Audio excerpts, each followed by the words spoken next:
I understood why the soldiers burned the Vietnamese village.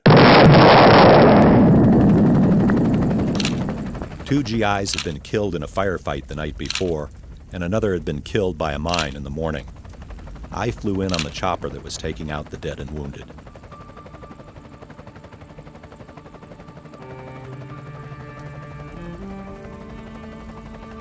As I made my way through the village taking my pictures, I understood why the GIs did what they did.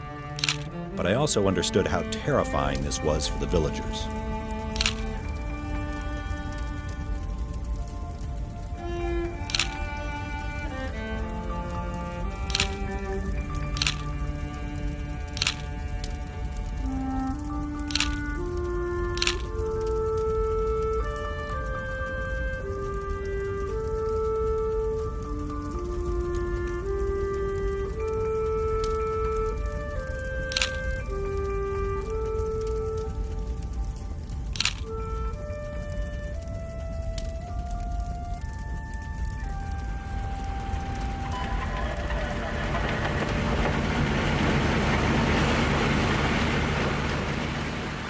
Nearly 40 years later, half a world away from Vietnam, it's American soldiers in Iraq.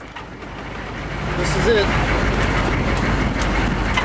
Americans on patrol in Iraqi cities. Kill the truck. Make sure it's local. Nervous young guys. They're skilled, they're dedicated, they're brave. But they operate in the morally difficult world of counterinsurgency.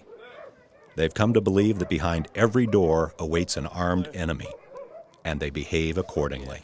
Clear first. Clear. Let's go. Next one. Next one. Go. Push it past. Clear. Go. Go. If you're an Iraqi, these guys look scary as hell. And when they race out of their dangerous-looking vehicle and charge at your house, go. Go. Push it past. Clear. Go. Go. Next room. 6-2. Or kick in the doors in the dark of night, push it past you, Robbie. I see the same terrified faces Clear. as I did nearly 4 decades earlier in Vietnam.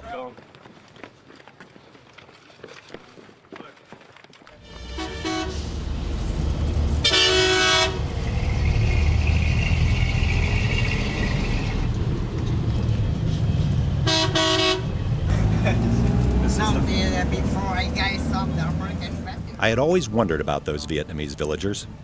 Had they been Viet Cong sympathizers? Had they just been innocent peasants caught in the crossfire? What do they think of us today?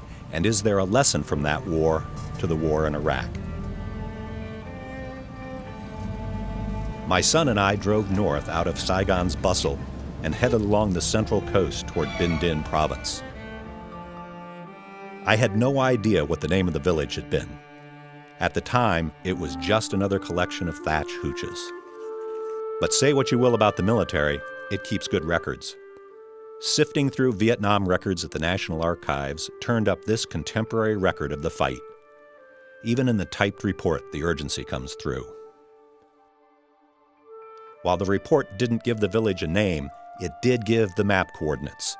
And with an old military map, I pinpointed the village, Luan. But was the village still there?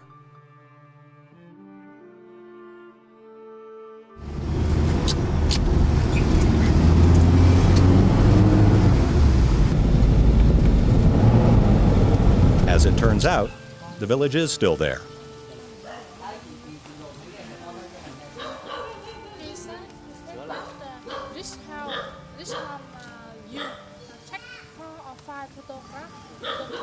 Oh, really? Yeah.